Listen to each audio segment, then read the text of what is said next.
Lagoon is a 95-acre amusement park located about 20 minutes north of Salt Lake City, Utah in Farmington. They claim to be the world's largest family-owned amusement park, and they've been operating since 1886, so almost 140 years. That makes them one of the oldest in the US. The park sits conveniently right off of Interstate 15 and has this beautiful mountain backdrop. They're home to 11 roller coasters, a water park, and a variety of family attractions. I've been visiting Lagoon for years and have really gotten a good feel for the place, and so in this video I'm going to dive into the good, the bad, what could be better, as well as tips for improving your day. Now, I want to start off by saying that Lagoon has a very lively atmosphere and a lot of personality in one park. It's really a blend between old and new, so you have a lot of classics that have been around for a long time and also state-of-the-art thrills. So, as a result, this is an excellent place for the whole family to visit. But because everyone in Utah knows that, this park can get very crowded, and it certainly doesn't help that Lagoon has no competition. You won't find another amusement park for another 6 hours. So if you want to go to a theme park and ride roller coasters in Utah, this is your only option. And that has major repercussions on the park as well as the guest experience, and I'm really going to get into that in this video. Because whether you're a one-time visitor or a season pass holder, you are affected by this.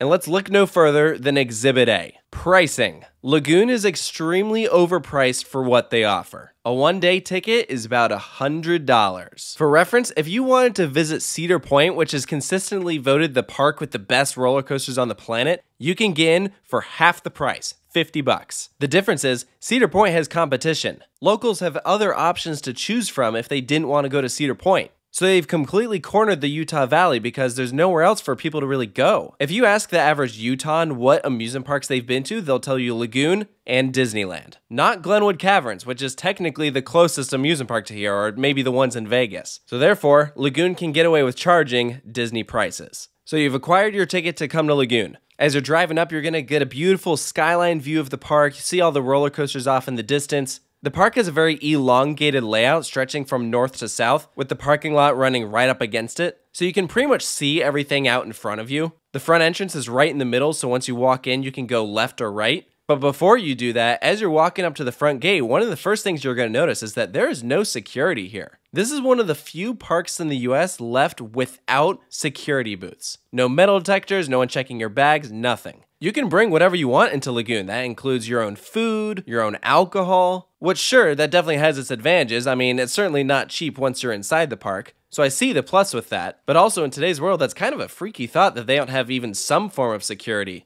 And honestly, I imagine that's going to change at some point. Once you scan your ticket, you're going to get a hand stamp. Now, this is a little confusing because to the average guest, there should be no reason that you're getting a hand stamp. Once you scan your ticket, you're good to go. You can ride anything you want. However, at one point in time, Lagoon used to offer a ticket that would get you just admission into the park, and then you could pay per ride. Now, they don't offer that ticket anymore. It's not something you can just buy on their website. But every once in a while, for groups, they'll hand out these vouchers that get you free admission, and then you would buy tickets to get into any of the rides. It's about $1 a ticket, which can really add up because for some attractions, you're paying $10 to ride. So it wouldn't really be worth it anyways, unless you're just planning on riding one or two things. But in case they were given that voucher, that's why they hand stamp you, so that every time you enter a line, there'll be a greeter there that asks to see your hand stamp so that you can just walk on in. The one downside is if your hand stamp wears off, you're screwed. Now, I really like this entry experience for Lagoon, all the flowers in the center, the splash pad, you see the sky ride going off in the distance. That's an amazing sky ride. Great views all around. I mentioned the mountains earlier. Lagoon is situated in a valley, so it's completely on flat ground.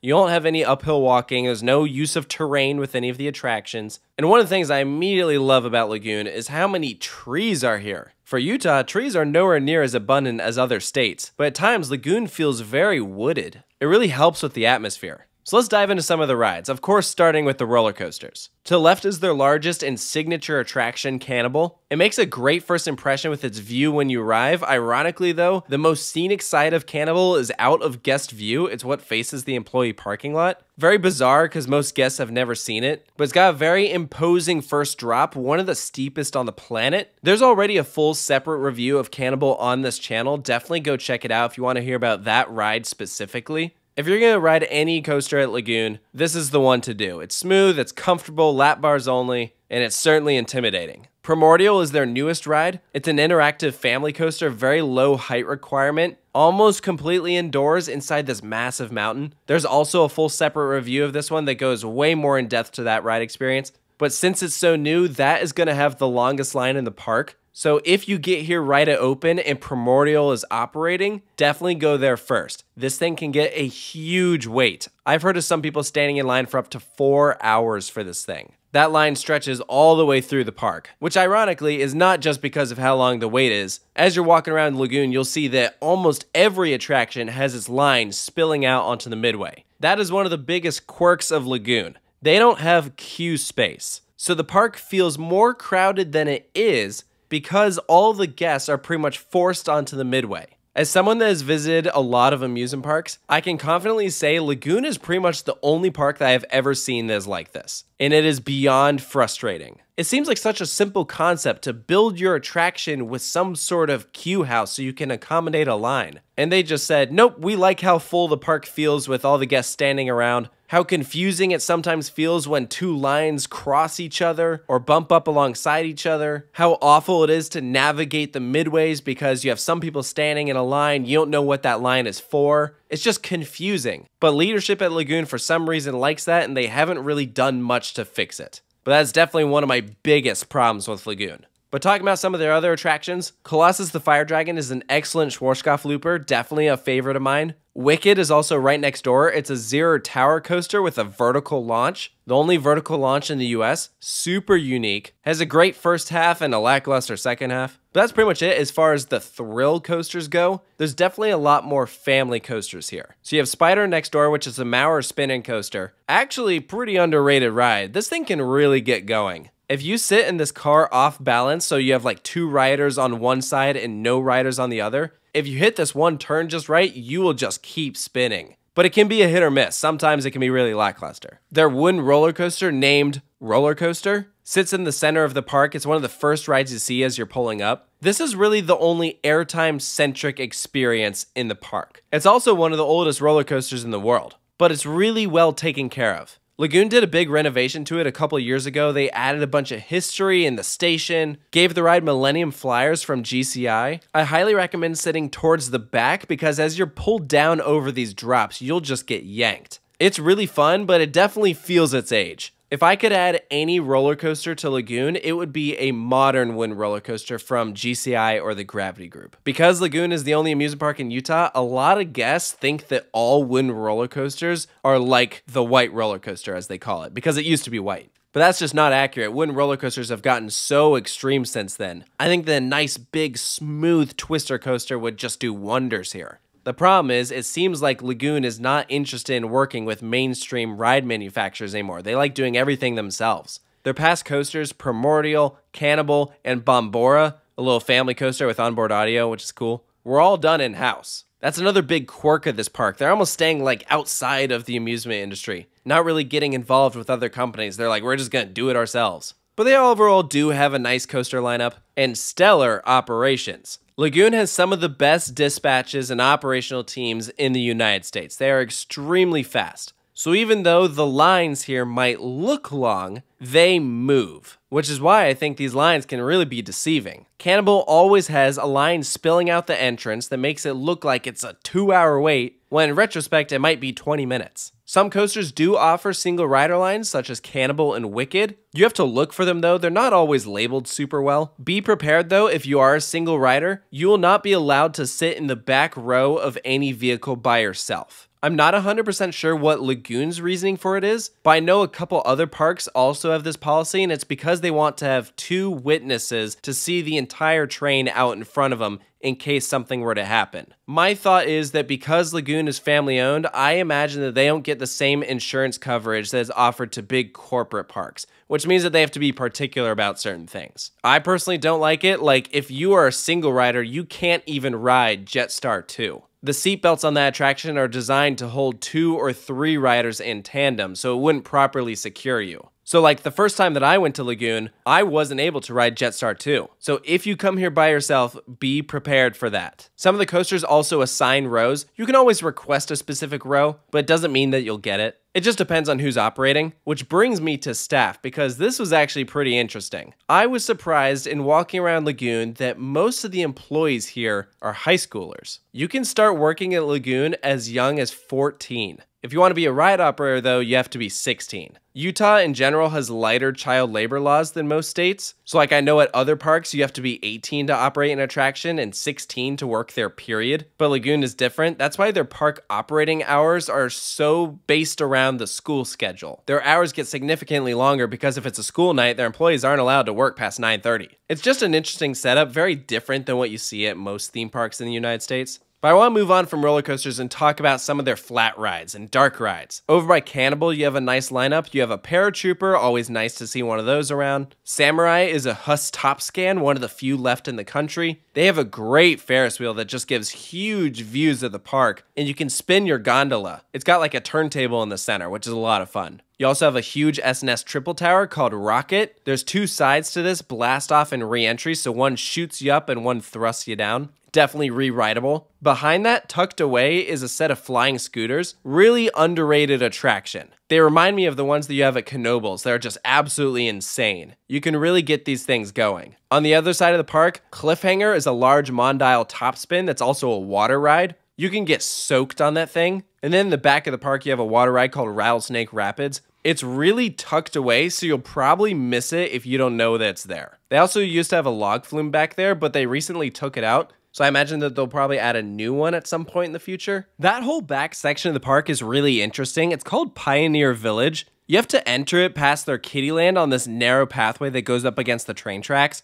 You'll actually go around the lagoon that Lagoon is named after. You have this old western street with a bunch of shops on either side. Some of those shops sell items or food, but others are like mini museums. So there's like a furniture shop, a little model train museum, like stables and carriages. You can spend a lot of time just walking around back there exploring, but it'd also be very easy to miss. Like I wouldn't be surprised if a lot of visitors to Lagoon have no idea that stuff is there. But if anything, that makes it very easy to repeat visits to Lagoon. Like even though I don't have any kids, I enjoyed walking around their Kiddieland. There's so much for children to do here. Plenty of rides designed for kids that even adults aren't able to get on. They're too small. I mentioned they had dark rides. They have two classics, both of them up front, Dracula's Castle and Terror Ride. Terror Ride is definitely the better between the two. They did a bunch of renovations to it a few years ago, though it's definitely a shorter ride experience, so try to do both if you can, but they both can get long lines. They are not high capacity attractions, but it's exactly what you'd expect from an old-timey dark ride. Full of charm and some fun scenes and maybe even a couple scares here and there. I won't really get into talking about the water park though. Funny enough, throughout all my years of visiting Lagoon, I've never been inside Laguna Beach. Water parks were never really my thing, and this one seemed definitely on the smaller side. Let's talk about food though, because this is actually kind of a fun one. They have several original locations throughout the park, but there's also two different Arby's, there's a Subway. My favorite place to eat in Lagoon is their beer garden. This place is incredible. It's so well themed. It's patterned after like a German village. The quality of the food is just so high. Everything they sell is amazing. It also happens to be the only place in the park that serves alcohol, but you do have to consume it in that area. Something I'd love to see in the future is some sort of meal plan for the park. Like a lot of locations in the Cedar Fair or Six Flags chain offer dining plans. I think that'd be a great add-on to your season pass. As of right now, their season pass system is pretty terrible. Like one, it's obviously super expensive, but there's no benefits. You don't get any discounts inside the park as a pass holder. Like even parking is an extra add-on. Like the season pass you get is literally just for admission throughout the season. Even big corporate entities like Disney have benefits to their passes.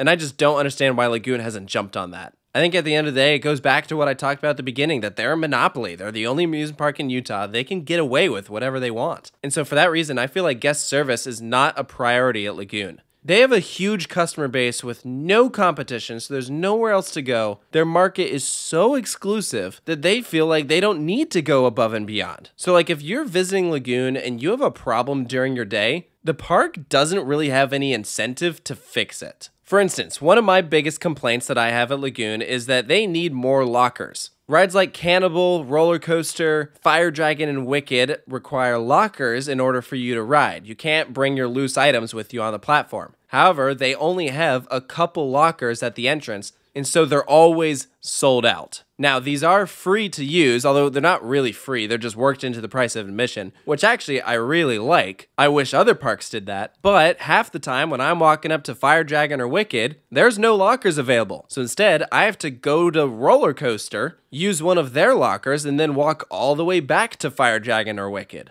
The only one that has plenty of lockers is Cannibal, or probably Primordial since it's so new. So my advice for you as a guest visiting Lagoon is if you're gonna do multiple rides back to back, put your items in one locker and then just keep them there until you've finished the rides in that corner of the park. Because there's a good chance if you pull your items out and then go to the next ride, there won't be any available. Another thing I've always thought was a weak spot with Lagoon is their Halloween event Frightmares. Compared to any other Halloween event at a theme park, this one is really underwhelming. But again, it doesn't matter because the average person in Utah is not visiting other theme park Halloween events. Sure, the event might be more family oriented, like there's certainly plenty of pumpkins everywhere, and it's a festive atmosphere, but then when you get to their haunted houses, they're not that great. It feels like at times they're trying to be scary, but they're just epically failing. If you're looking for a good haunt in Utah, I recommend Fear Factory in Salt Lake City. That's definitely the best in town. Also, beware the crowds in Frightmares. It gets way too busy, which is also why I think that Lagoon doesn't have any incentive to fix up that event because they already just get way too many people there. So if it ain't broke, don't fix it. The last big critique I have before we close things out. They have a train that takes you around the lagoon on the south side of the park, and while you're on it, you'll go past some animals in cages, and they are the tiniest cages ever. There's a variety of animals in them, such as tigers and kangaroos,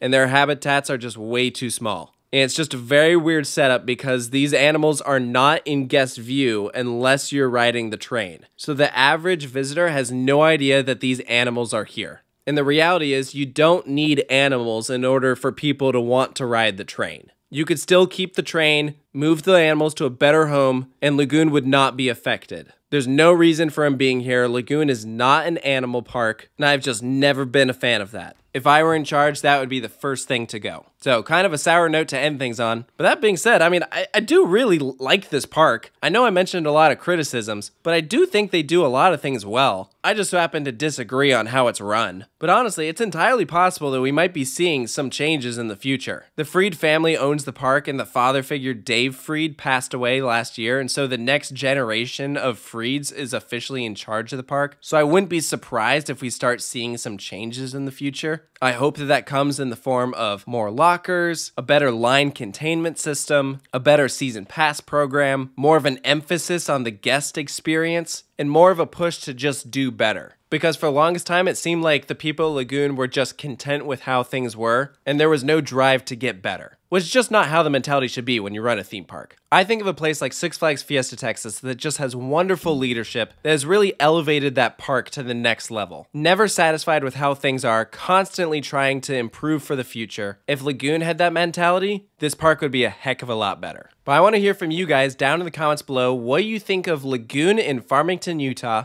If you agree with the points that I brought up, if you think there's anything I missed. If you're new to the channel, please check out the Park Reviews playlist. We've reviewed tons of parks around the world. They're all available in alphabetical order by the park's name. Go check it out. Thank you so much for joining me, and I'll see you next time.